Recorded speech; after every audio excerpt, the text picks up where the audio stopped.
jaringan ikat yang kemarin kita pelajari, itu selnya namanya fibroblast. Jadi kalau di otot itu namanya miosit. Miosit ini berbentuk memanjang dan satu arah sehingga sering disebut muscle fiber atau serat otot. Ya, jadi dia itu kalau satuan dia miosit, tapi kalau dia udah memanjang dan berkumpul itu disebut serat otot. Serat otot sendiri itu berisi miofibril yang dibentuk oleh aktin dan miosin. Aktin dan miosin ini adalah suatu protein ya. Kemudian untuk menghasilkan kontraksi biasanya itu dibutuhkan ribuan serat otot. Jadi nggak bisa hanya satu miosit atau satu serat otot itu menimbulkan kontraksi, tidak. Jadi dia itu harus ribuan serat otot, yaitu pasikel-pasikelnya istilahnya itu yang akan menyebabkan kontraksi. Nah, kontraksi yang simultan ini mengakibatkan adanya pergerakan. Jadi kalau kalian bergerak ya, bergerak entah kaki atau tangan entah badan kalian ya, yang jelas itu dikarenakan adanya kontraksi dari ribuan serat otot. Otot sendiri itu tidak bisa apa ya, menghasilkan suplai makanan untuk dirinya, untuk sel-selnya. Jadi dia berasal dari nutrisinya itu berasal dari pembuluh darah dan syaraf sekitar yang ada di dekat jaringan otot. Nah, komponen sel otot itu ada inti, ada sitoplasma. Jadi kalau di otot itu khas kita sebut sitoplasmanya, yaitu sarkoplasma. Nah, di dalam sarkoplasma ini terdapat retikulum endoplasma atau namanya retikulum sarkoplasma kalau di otot dan dan mitokondria atau kalau dalam otot namanya itu sarkosom. Nah, retikulum dan mitokondria ini berperan dalam metabolisme dan kontraksi dari sel-sel otot. Jadi setiap sitoplasma itu mengandung kedua ini. Beda dengan jaringan ikat, tidak ada ini ya, tidak ada mitokondria dan retikulum endoplasma. Kemudian selain dua ini ada juga namanya membran sel otot. Jadi di sitoplasma dekatnya di apa namanya membran sel otot itu berada di dekat sitoplasma, disebut sarkolema. Jadi jangan sampai lupa ini adalah komponen inti dari sel. Terdapat 3 tipe atau jenis jaringan otot di tubuh ya. Pertama adalah otot skeletal atau otot rangka atau otot lurik namanya. Kedua adalah otot kardiak atau jantung dan terakhir adalah otot paru. Bisa terlihat dari gambar sebelah kanan bahwa terbagi 3 ya otot itu. Biasanya kalau otot skeletal itu di tangan, di kaki ya yang melekat pada skeleton, tulang-tulang. Sedangkan kalau otot jantung itu ya pasti utamanya di jantung dan arteri serta vena besar yang ada di sekitar jantung. Dan untuk otot polos sendiri biasanya itu berada di dalam abdomen ya, rongga abdomen. Yang dilapisi oleh organ viscera seperti usus, uterus, kandung kemih, dan lain-lainnya. Pertama kita masuk di otot skeletal. Otot skeletal ini merupakan otot yang tersusun atas sel yang berinti banyak, panjang, dan mengalami kontraksi volunter. Jadi kontraksi volunter itu adalah kontraksi yang di bawah sadar. Ya. Jadi kalau kita mau bergerak, sinyal dari otak, maka baru kita gerak ya. Itu namanya volunter ya. Dengan sadar. Yang mana untuk memfasilitasi gerakan tubuh atau bagian tubuh. Kemudian kalau dari gambaran histologi, dia itu intinya multinukleus, multi itu banyak ya, jadi intinya itu banyak dan terletak di bagian tepi atau di perifer. Jadi nggak kayak fibroblast kemarin yang intinya di tengah. Nah kalau inti di otot skeletal itu intinya di pinggir dan banyak, bisa 2 hingga 3 atau lebih. Kemudian banyaknya nukleus itu disebabkan adanya fusi dari mioblast pada saat proses embrional. Jadi nanti akan dijelaskan ya bagaimana development dari sel miosit itu. Kemudian di otot skeletal ini di dalam sitoplasmanya itu mengandung aktin dan miosin. Itu protein yang membentuk pola serat lintang atau lurik yang khas. Jadi ciri khas dari otot skeletal ini adanya pola serat lintang ya atau striata kita nyebutnya. Nah, ini sama ya otot ini bekerja secara kolektif. Nah, ini adalah perkembangan dari jaringan otot. Jadi berasal dari mioblas, ya dari mioblas, kemudian berfusi, fusi itu bergabung ya, membentuk myotubes. Nih, harusnya satu-satu seperti ini awalnya karena dia mengalami proses sehingga berfusi atau menyatu dan terbentuklah inti yang banyak di sitoplasma yang juga melebar atau memanjang. Kemudian dia dari myotubes ini berdiferensiasi menjadi serat otot. Ini adalah susunan lapisan otot skeletal. Terlihat ya, dari gambar ini adalah otot skeletal, lokasi-lokasi otot skeletal seperti di tangan, di otot bicep maupun tricep ya. Jadi lapisan otot itu dikelilingi oleh jaringan ikat padat, jadi namanya epimysium. Nih, ini seluruh otot ya, dikelilingi oleh jaringan ikat yang disebut epimysium. Kemudian apabila dikecilkan lagi ya lapangan pandangnya atau bagian-bagiannya, tiap otot itu terdiri dari kelompok serat otot, namanya fasikel. Jadi ini satu fasikel, ini dua fasikel, ini tiga fasikel ya, ini 4 fasikel. Nah, ini dikelilingi oleh perimysium. Ini sama, ini adalah jaringan ikat juga. Dan apabila fasikel itu dipecah lagi ke dalamnya, ya, diambil lagi isi-isi dari fasikel ini dikeluarkan, maka itu dilapisi oleh endomysium yang disebut dengan serat otot. Ya, jadi ini serat otot fiber. Jadi kalau ini namanya otot, ini namanya fasikel, dan ini namanya serat otot. Nah, serat otot itu apabila diambil lagi dalamnya ya, itu mengandung myofibril. Nah, myofibril ini nanti mengandung filamen-filamen yaitu aktin dan miosin. Jadi jangan sampai lupa ini adalah susunan dari lapisan otot skelet. Ya, kalau dia sendiri otot itu disebut dilapisi oleh epimysium. Kalau dia fasikel itu dilapisi oleh perimysium. Kalau dia itu serat otot dilapisi oleh endomysium. Ya, ini dari luar ke dalam. Nah, sama ini skematiknya ya. Jadi kalau yang paling luar ini kan fasikel nih. Ini fasikel, ini fasikel, ini fasikel, ini fasikel. Sedangkan ini seluruh otot ya, total keseluruhan otot kita. Nah, ini kalau untuk fasikel itu dilapisi oleh perimysium. Nah, untuk satuan dari seratnya itu dilapisi oleh endomysium. Namun kalau keseluruhannya itu dilapisi oleh epimysium. Jangan sampai terbalik ya. Kalau endo sih ingat aja di dalam ya endo. Nah, tapi untuk lapisan yang lainnya harus diingat. Ini adalah gambaran histologi dari otot skeletal.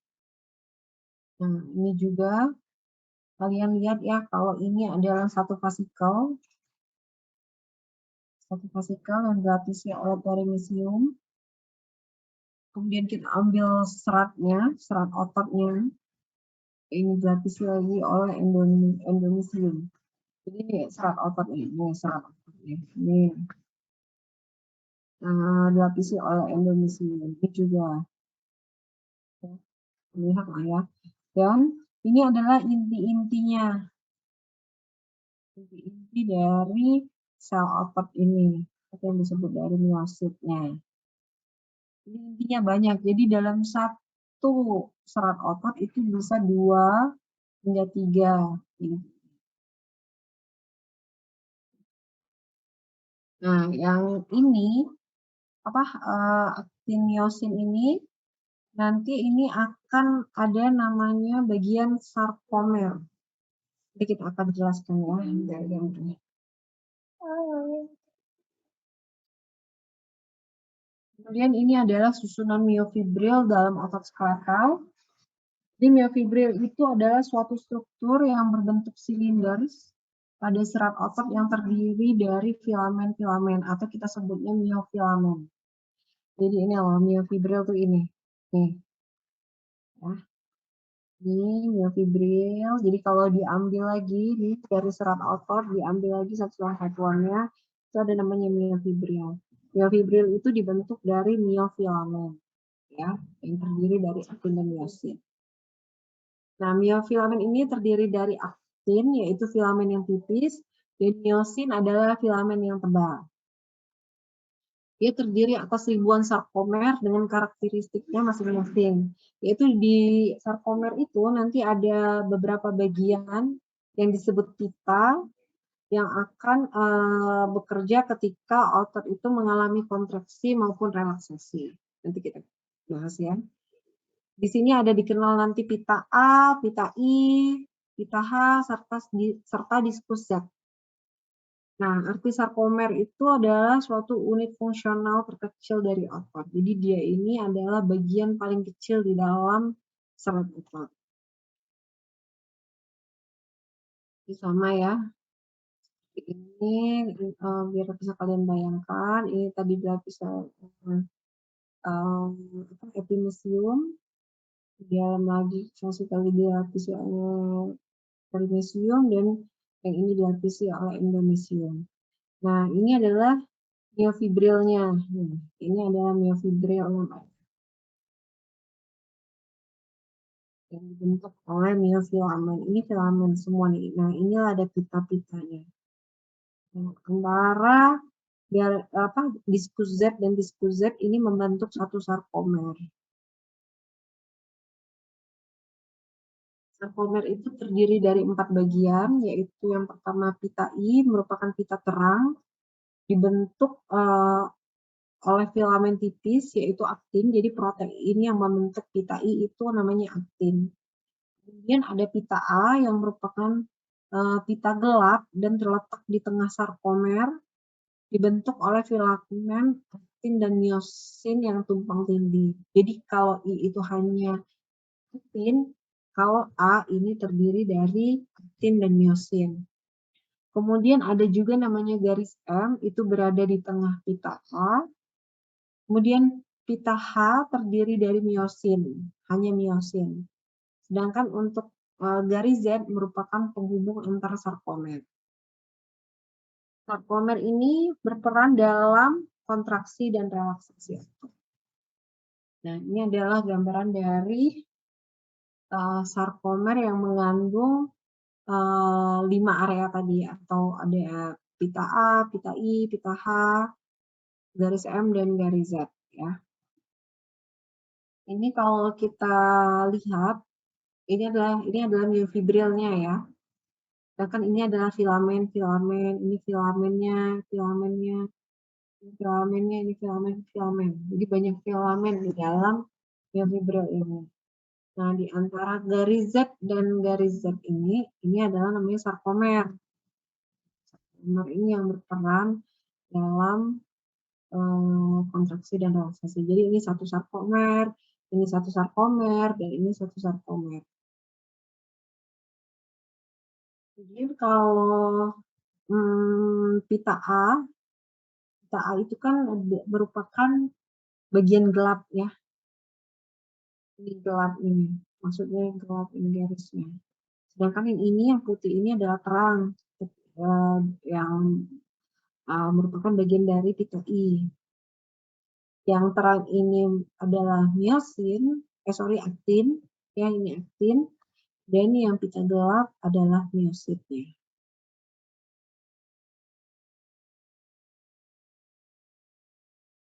Kemudian, jadi kalau pita A itu berada dalam satu sarkomer. Ya, kalau ini sarkomer, jadi pita A ini yang gelap ini berada dalam satu sarkomer. Beda dengan pita I yang berada di antara 2 sarkomer ya, satu ini dan satu ini. Jadi kan ini 2 bagian ya, berbeda ini dari sini sarkomer, ini dari sini sarkomer. Jadi kalau pita A itu hanya berada dalam sarkomer, sedangkan kalau pita I itu berada di antara 2 sarkomer. Nah, ini adalah proses sarkomer dalam kontraksi dan relaksasi. Jadi perannya dalam kontraksi dan relaksasi. Perlu diingat karena kita belajar otot, pasti juga ada kaitannya dengan fisiologis ya, anatomi, fisiologis ya. Jadi kalau untuk relaksasi itu terjadi pergeseran filamen. Jadi yang garis-garis ini akan sliding ya, geser satu sama lain. Gesernya bagaimana? Seperti ini. Jadi kalian cukup lihat yang sini, kalau agak bingung yang di sini ya. Ini kan satu sarkomer nih. Kita belajar yang relaksasi dulu ya. Berarti relaksasi itu menjauh ya. Kita menjauh ke sumbu luar ya. Ini satu sarkomer. Jadi ketika dia itu mengalami relaksasi, sarkomer ini akan memanjang. Akan memanjang. Yang memanjang itu apanya? Itu adalah pita I dan zona H-nya ini yang memanjang. Jadi yang zona terangnya yang memanjang, filamen yang terangnya yang memanjang, pinnya ya. Jadi yang harusnya dia jaraknya sama ya, ini dengan sini, ini dengan sini. Nah, dia akan memanjang yang pita I-nya ini. Memanjang. Terus dia juga jadi melebar dia, memanjang ke sana. Jadi dapat disimpulkan ketika proses relaksasi terjadi, maka sarkomer ini akan memanjang. Berbanding terbalik dengan ketika otot itu sedang kontraksi. Jadi mendekati sumbu tubuh ya, sumbu tubuh. Nah, dia sarkomernya akan memendek. Apa yang memendek? Itu ketika atau di mana kedua garis atau diskus Z ini mendekati pita A sehingga sarkomernya memendek. Jadi yang garis Z ini dia masuk ke dalam nih, mendekati batas dari pita A. Ini juga. Jadi dia istilahnya mendekati. Jadi dua diskus atau dua diskus Z ini bergerak mendekati pita A ya, sehingga menyebabkan sarkomernya memendek. Nah, adanya proses inilah yang menyebabkan tubuh kita atau otot kita dapat relaksasi dan kontraksi. Nah, saya harap kalian ada ya mengertinya ya dengan penjelasannya ya. Mungkin nanti akan dijelaskan pada fisiologinya juga ya. Ketika kalian belajar fisiologi. Nah, ini adalah gambaran histologi dari otot skeletal.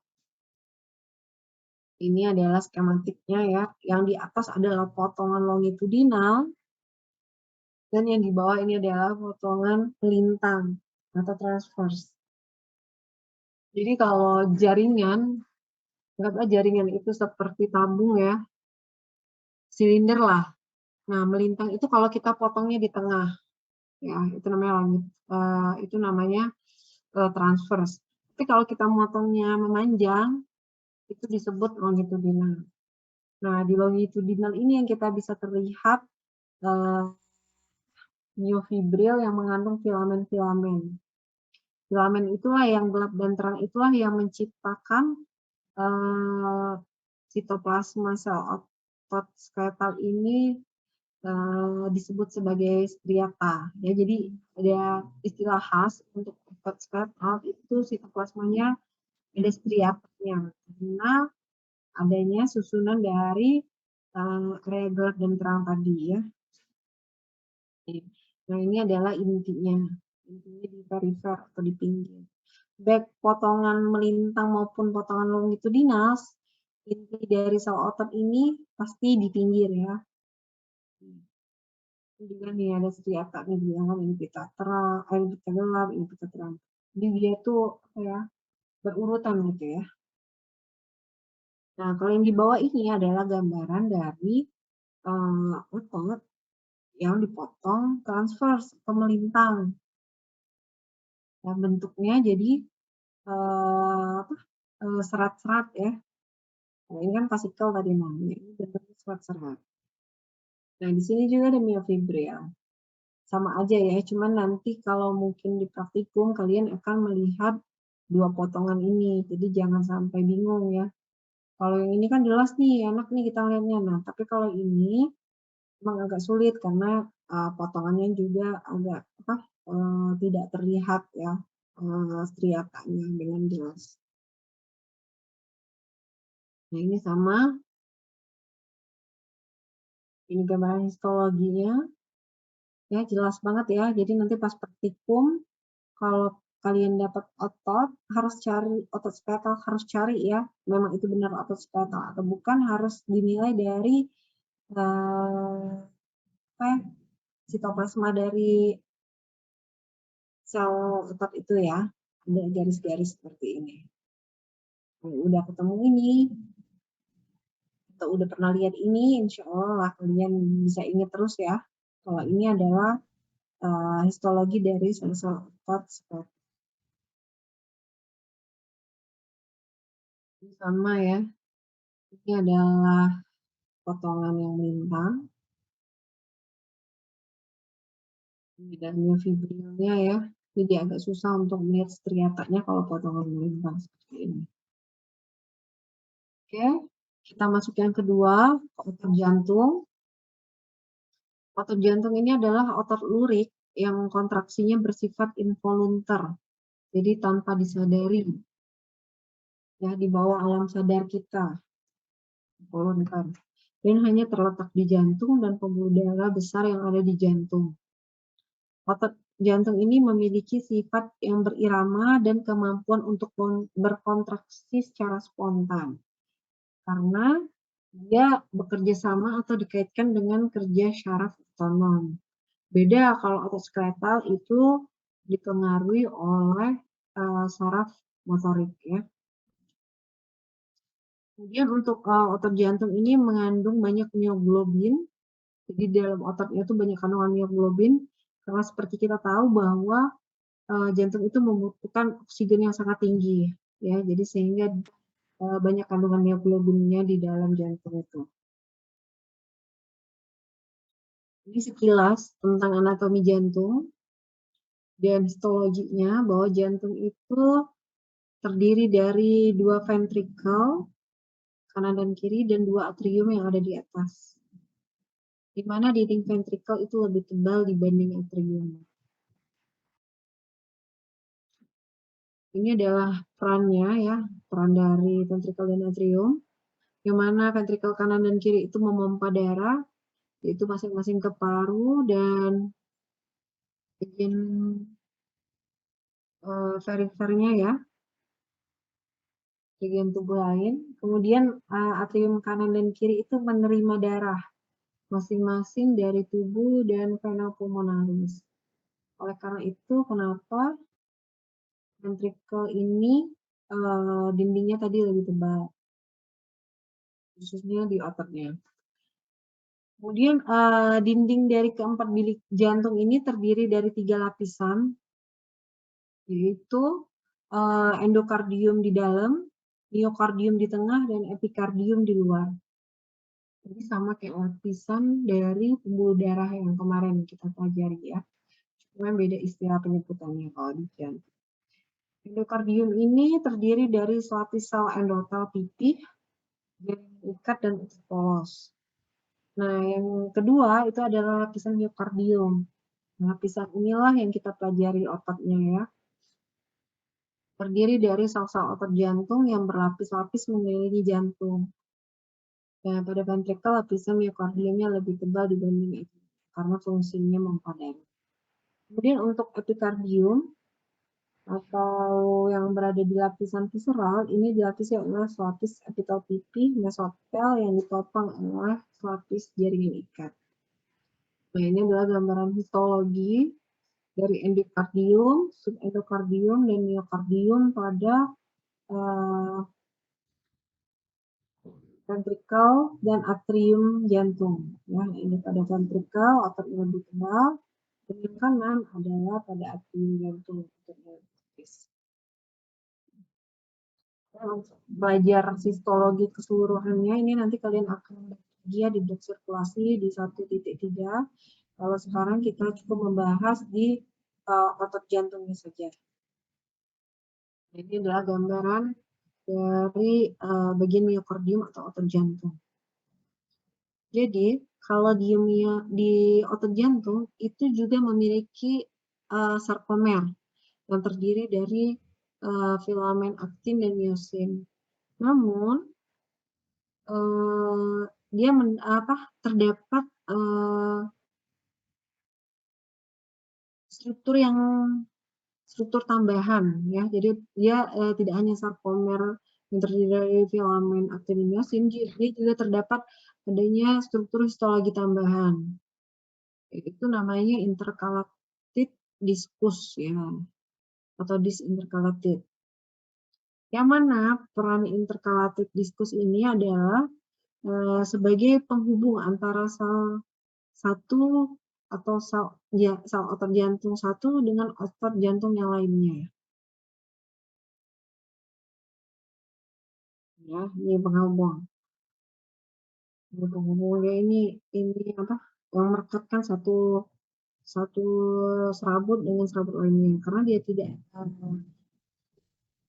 karena kalau dilihat lagi, kalau pada otot jantung dia kan tetap memiliki sarkomer dan sarkomer terdiri dari filamen aktin dan miosin. Tetapi apabila dilihat dengan mikroskop, ya si terlihatannya itu tidak begitu jelas, ya tidak sejelas ketika kita melihat pada otot skeletal. Nah, namun untuk membedakannya biasanya kita udah lihat ini nih intercalated di sini. Kalau udah ada kayak gini, oh kita bisa mengenali, oh ini kayaknya otot jantung deh, bukan otot skeletal ya. Nah, sama ini adalah lapisan terluar dari jantung ya, epikardiumnya ya, terdiri dari jaringan ikat dan syaraf. Kalian belajar di blok sirkulasinya. Nah, jadi sama nih, jantung itu juga mempunyai sarkomer, sama seperti otot skeletal, dan T-tubulus, yang mana berperan dalam metabolisme dan kontraksi otot. Yaitu kalau untuk histologinya, otot jantung itu terdiri dari 1 hingga 2 nukleus dan terletak di tengah. Beda dengan otot skeletal atau otot skeletal ya. Intinya tadi kan seperti saya bilang itu di perifer, bisa lebih dari 2 atau 3, makanya dia disebut multinukleus. Nah, kalau di otot jantung biasanya 1 hingga 2 yang paling banyak dan inti otot itu terletak di tengah. Dia memiliki diskus interkalaris yang berperan dalam menghubungkan satu sel otot jantung dengan sel otot jantung lainnya. Kontraksinya involuntar dan dilapisi oleh jaringan ikat dan endomysium. Jadi kalau di otot skeletal itu namanya miosit, ya. Kalau di jantung itu namanya kardiomiosit. Jadi beda ya penyebutannya untuk sel ototnya. Nah, di antara kardiomiosit itulah ada diskus intercalatus, yang mana berperan dalam mengikat ya antar sel. Nah, diskus interkalaris ini adalah sel otot jantung yang membentuk tautan ujung ke ujung yang khusus. Dia memiliki bagian transversus, di mana terbanyak mengandung fascia dan desmosom, serta bagian lateral yang mengandung taut celah. Taut celah ini berfungsi menyalurkan informasi dengan sangat cepat antara satu sel dan sel lain, serta pada sel yang bersentuhan. Dia juga memiliki sarkomer yang sama dengan otot skeletal, sehingga cara dan mekanismenya itu sama. Yang berbeda itu adalah letak dari retikulum sarkoplasmanya yang lebih sedikit sedikit jumlahnya dibanding pada otot skeletal. Jadi mereka itu otot itu antara skeletal dan jantung sama-sama memiliki retikulum sarkoplasma yang menghasilkan energi. Namun pada otot jantung itu lebih sedikit jumlahnya. Nah, karena lebih sedikit, jadi mempengaruhi jumlah kalsium yang nanti akan menyebabkan kontraksi dalam memompa darah. Ya, logika aja lah, kalau otot skeletal itu kan lebih banyak kalsiumnya ya, karena lebih banyak bergeraknya, jadi dia membutuhkan kalsium yang lebih. Nah, kalau untuk otot jantung itu kan dia bergeraknya involunter dan nggak kayak kita langsung gerakin tangan kan langsung ya, cepet ya, kalau otot jantung kan ada iramanya. Oleh karena itu, retikulum sarkoplasmanya juga nggak sebanyak pada otot skeletal. Kemudian ini adalah sama ya seperti tadi gambaran dari otot jantung yang terdiri dari dia dilapisi endomysium ya, sama intinya berada di tengah, bukan di pinggir sini, dan dia memiliki diskus intercalatus. Dia juga ada myofibril, sarkoplasma, retikulum sarkoplasma, dan inti di tengah. Sama ini adalah histologi dari otot jantung. Nih, yang buat beda tuh garis diskus intercalatusnya. Kalau berhubung ini skematik, striatanya itu terlihat jelas, tapi biasanya kalau dari gambaran preparat itu biasanya nggak terlalu sejelas ini. Dan ini kalau potongan longitudinal dan ini kalau potongan melintang. Jadi nanti harus bisa bedakan ya Dek ya. Kalau ada soal ujian kalian yang mana terjantung dan otot skeletal, yang harus kalian ingat itu kalau otot jantung itu ada diskus intercalatus. Ini sama dengan pewarnaan khusus yaitu masam trikom. Jadi menjadi warna biru terlihat ya. Kausnya diskus intercalatusnya. Kardia ini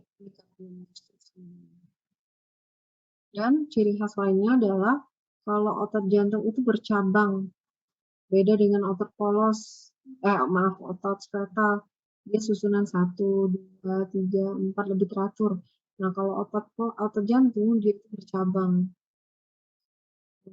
Hanya dia yang bercabang. Kalau untuk otot polos dan otot skeletal itu nggak bercabang. Sama nih skematiknya, jangan lupa ya. Kita masuk yang terakhir untuk otot, yaitu adalah otot polos. Ini adalah otot yang tidak memperlihatkan pola serat melintang, makanya disebut otot polos. Jadi di kalian nggak bakal melihat striata di situ. Ditemukan pada dinding organ dalam, gastrointestinal, sebagian saluran reproduksi, saluran urinarius, dan dinding pembuluh darah. Dia dipengaruhi oleh sistem saraf otonom, jadi sama kayak otot jantung, dia dipengaruhi oleh saraf otonom. Tidak hanya saraf otonom, dia juga dipengaruhi oleh hormon dan kondisi fisiologis lokal. Untuk strukturnya, dia miofilamen dan miosin itu tidak tersusun teratur, tidak seperti pada otot skeletal. Dia tidak memiliki sarkomer dan T-tubulus seperti kedua otot tadi, otot sebelumnya, dan dia memiliki pola kontraksi yang berbeda dengan otot skeletal jantung. Cuma untuk mekanisme fisiologisnya bisa kalian pelajari ya. Gaiten bisa nanti di IT fisiologis ya, nanti mungkin akan lebih dijelaskan secara detail bagaimana perbedaan kontraksi antara tiga otot ini. Untuk histologi, dia seratnya memanjang dengan berkas membentuk fusiform atau spindel, intinya di tengah, tunggal, dan bentuk oval. Sitoplasmanya berwarna eosinofil dan tidak terdapat striata. Ini khasnya, dia tidak terdapat striata. Dan susunannya Untuk otot polos ini bisa tersusun secara sirkular dan longitudinal. Ini adalah gambaran histologinya. Jadi dia itu selnya tuh memanjang ya, fusiformis. Intinya pun spindle atau oval, berada di sentral, intinya hanya satu biasanya. Lihat ya perbedaan dari sitoplasma dari sel otot ini, dia tidak ada strinya, tidak ada aktin miosin yang tersusun secara beraturan. Dia tidak memiliki sarkomer dan tetubulus, yang mana fungsinya kan biasanya untuk kontraksi ya. Kalau ini adalah potongan melintang, sama ya intinya di sentral nih. Sebenarnya untuk menginginnya tuh mudah ya. Berarti kalau otot skeletal itu otot yang melekat pada tulang, yang mana bisa kita gerakkan. Ya, kalau otot jantung jelas di jantung. Nah, kalau otot polos ini adalah otot-otot yang ada di dalam tubuh atau yang dilapisi oleh organ visceral. Banyaknya tuh di rongga abdomen. Ya, nggak mungkin juga kan kalau uterus atau buli kita lagi kontraksi kita terasa kan enggak ya. Nah, berarti itu tuh otot polos ya. Kalau kita dapat merasakannya, berarti otot skeletal ya, sama kayak jantung kan, ya berdegup kan masih bisa kita rasakan. Nah, kalau otot polos ini kan dia kontraksinya itu mungkin di dalam, cuman tidak bisa kita rasakan. Ya. Jadi selain kalian menghafal histologi, kalian tuh menghubungkannya dengan fisiologisnya juga. Jadi nggak pakai ngapal kan, yang penting kalian tuh paham gitu. Ya di mana letaknya. Sama nih. Ini adalah otot polos juga. Ya dia tuh fusiform spindle. Satu intinya tuh lebih pipih ya atau lebih oval. Jadi kalau di histologi kita nyebut inti ini namanya intinya spindle, pemanjang. Ya. Kalau bulat ya bulat. Oval itu sama kayak spindle ya. Sama ya. Nah, potongannya. Jadi kalau ini potongan sirkular, pemanjang. Nah, kalau ini potongnya melintang. Jadi dia khas ya istilahnya di sirkular dan longitudinal. Ini kebetulan organnya di otot polos. Di usus kecil ya atau usus halus, small intestine. Jadi organ abdomen dalam. Ini adalah perbedaan dari ketiga tipe otot, perbedaan histologinya. Saya rasa paham lah semuanya ya. Ini ada striata, intinya di pinggir. Kalau ini ada striata namun tidak terlalu jelas, tapi ada intercala tipis. Nah, kalau yang ini intinya spindle, sitoplasmanya tidak mengandung striata. Nih, kalau yang kardiak muscle ini bercabang ya. Kalau yang ini kan nggak bercabang nih, lurus, lurus, ini juga lurus, lurus. Nah, kalau ini bercabang. Kemudian yang perlu kalian tahu juga, regenerasi otot. Ya. Kalau untuk otot skeletal, yaitu apabila terjadi kerusakan, maka akan digantikan oleh jaringan ikat. Namun, fungsinya atau perannya dalam kontraksi atau pergerakan tubuh itu tidak hilang karena ada ada bagian serat otot tuh yang nggak rusak. Jadi kalau ada satu jejas atau kerusakan itu kan nggak semuanya tuh yang rusak tuh ototnya. Nah yang di pinggir-pinggirnya itu yang bekerja. Kemudian kalau untuk otot jantung dia tidak memiliki kemampuan untuk regenerasi. Jadi bila terjadi kerusakan dia akan mengandung banyak fibroblast. Jadi yang awalnya tadi otot apabila ada jejas dia berubah menjadi jaringan ikat menjadi fibroblast. Makanya pada pasien-pasien jantung kan biasanya ada suka serangan gitu ya. Jadi otot jantung tuh nggak bakal balik lagi kalau sudah ada jejas atau sudah ada rusak. Jadi tetap jadi jaringan ikat dia. Nah, kalau untuk otot polos, dia memiliki kemampuan regenerasi karena tingginya aktivitas mitosis di dalam sel otot tersebut, sehingga dia mampu membentuk sel otot polos baru. Jadi kalau dikaitkan dengan klinis atau dengan klinis, seperti contohnya pada ibu hamil ya, ibu hamil itu kan hamilnya tuh di dalam uterus ya dek ya. Nah uterus itu kan awalnya kan kecil ya, kalau pada wanita yang tidak hamil. Namun pada wanita yang hamil uterus itu lebar membesar. Ya, jadi sel-sel ototnya itu hipertrofi. Jadi sel otot yang awalnya kecil mungkin akan membesar gitu, hipertrofi namanya. Nah, itu yang memiliki kemampuan regenerasi otot. Jadi dia masih fungsinya masih oke, ya, karena adanya proses mitosis.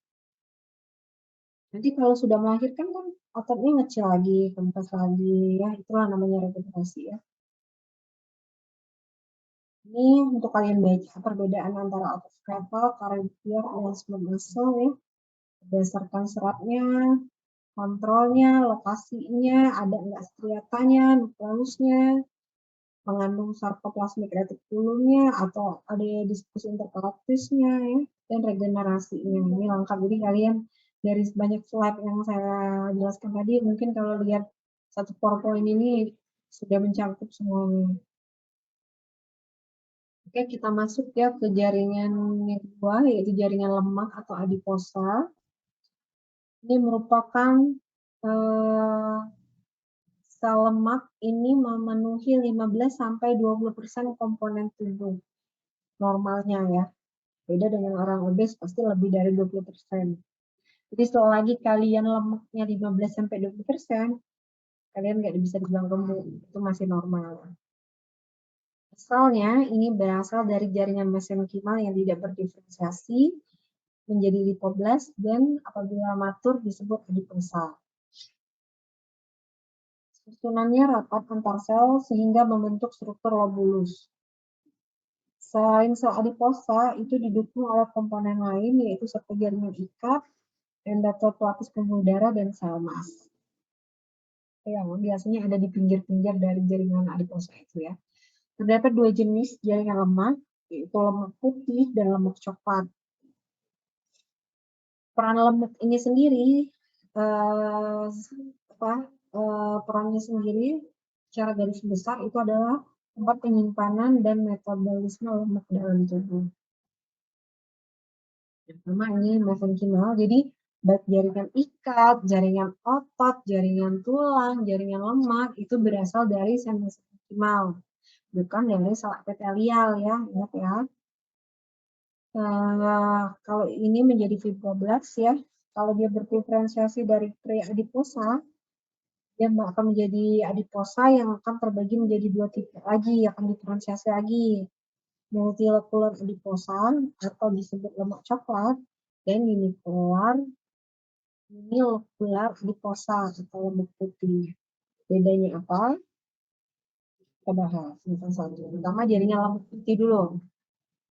Ini paling sering ditemukan dan paling banyak terdistribusi di tubuh. Jadi untuk tubuh kalian ya itu semuanya mengandung jaringan lemak putih.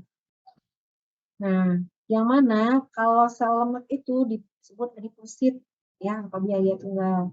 Kalau jaringan itu fibrosit, kalau otot miosit, kalau di otot jantung kardiomiosit, nah kalau di lemak itu adiposit.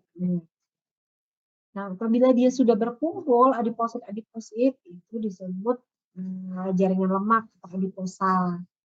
Yang mana jaringan lemak putih ini mengandung trigliserida, yang mana fungsinya sebagai sumber energi, metabolisme, dan penyimpanan serta bantalan lemak di berbagai organ. Pada adiposa atau jaringan lemak putih ini tinggi akan vaskularisasi karena dipengaruhi oleh aktivitas metabolik yang juga tinggi. Kan banyak tuh proses dalam jaringan lemak. Tidak hanya mensintesis lemak kan, juga bisa glukosa dan lainnya.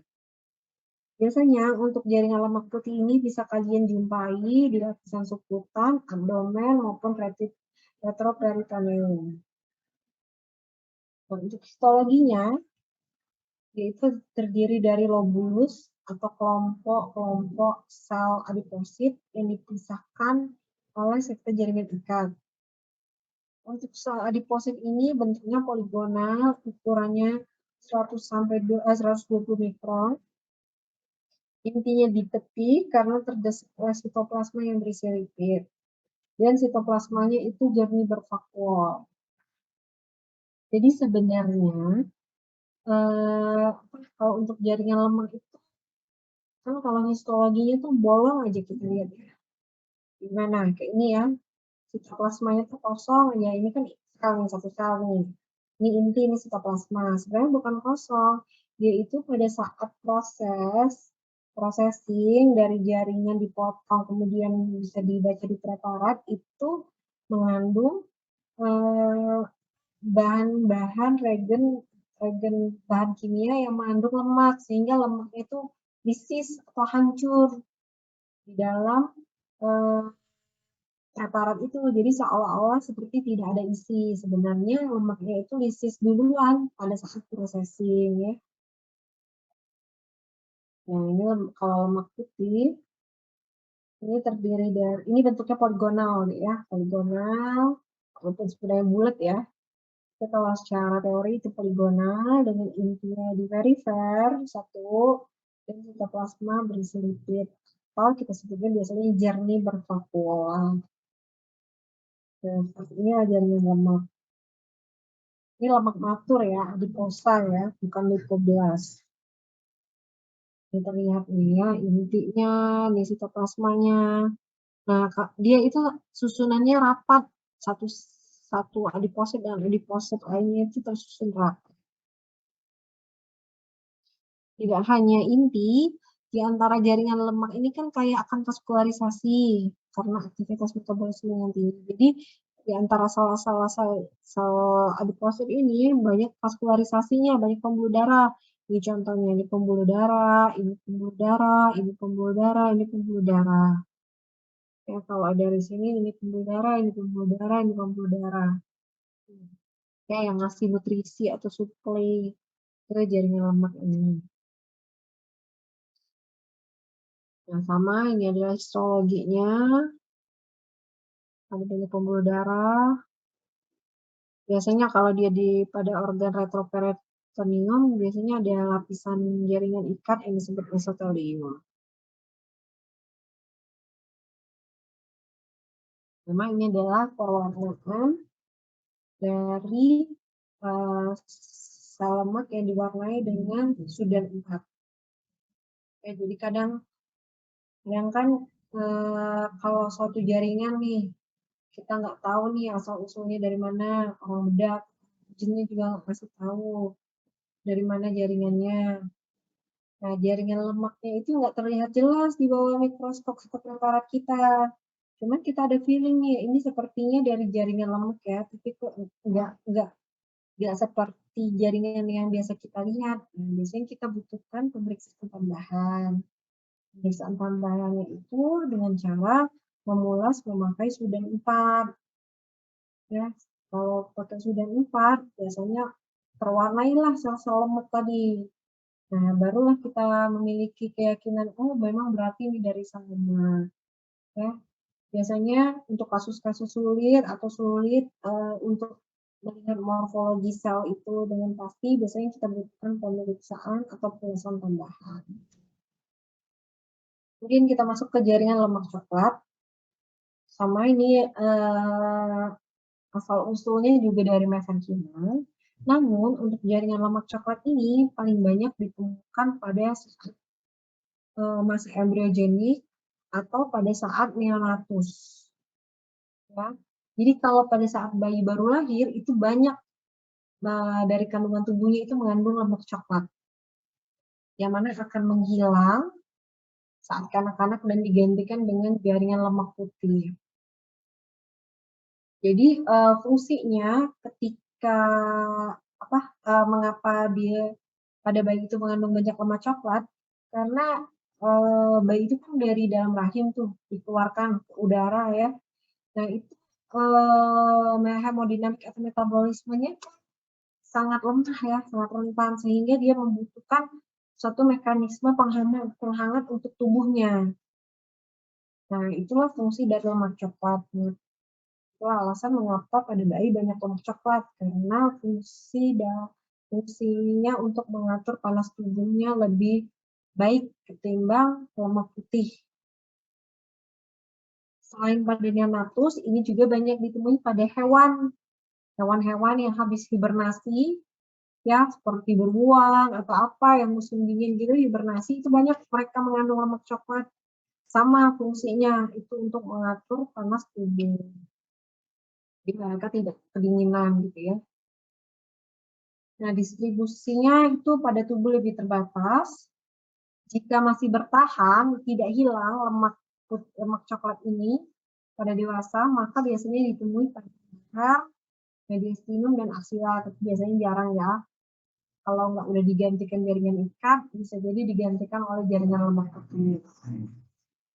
Kemudian perannya sama untuk menghangatkan tubuh pada bayi baru lahir dan meningkatkan panas tubuh, yaitu memproduksi panas ya. Kalau untuk psikologinya sama, dia lobulus atau ukurannya lebih kecil ya. Kalau tadi 120 mikron, kalau pada lemak coklat ini dia hanya berukuran 25 sampai 40 mikron. Dipisahkan jaringan ikat yang berisi pembuluh darah dan syaraf. Intinya di sentral, beda dengan putih, mana intinya di pinggir atau di tepi. Dan sitoplasmanya multivakul, granular, berisi butiran lipid atau droplet. Kalau tadi kan kalau putih hanya satu ya, vakuolnya. Ini perbedaannya.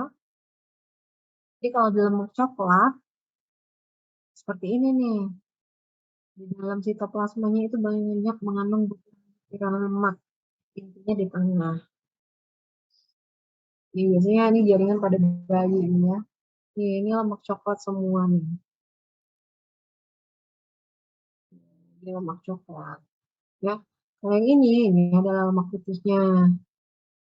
Ya, jadi pada bayi itu bisa aja ada lemak putihnya, cuman paling banyak komponen itu adalah lemak coklatnya. Perbedaannya lagi antara lemak putih dan coklat. Kalau putih manis gitu ya, satu bolong gitu. Udahlah diingat ya. Nah, kalau ini adalah lemak coklat, banyak vakuol-vakuolnya. Jadi seperti lebih kotor gitu ya, nggak jernih di dalamnya karena banyak lipidnya.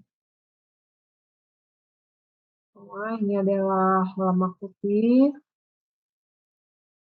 dan ini lemak coklat.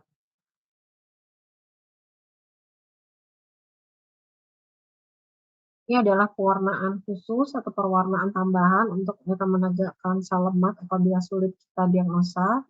Kalau lemak putih kita bisa pakai oil red O, histokimia, Sudan black juga histokimia. Kemudian untuk imunohistokimia itu pemeriksaan lebih canggih lagi bisa menggunakan marker dengan S100.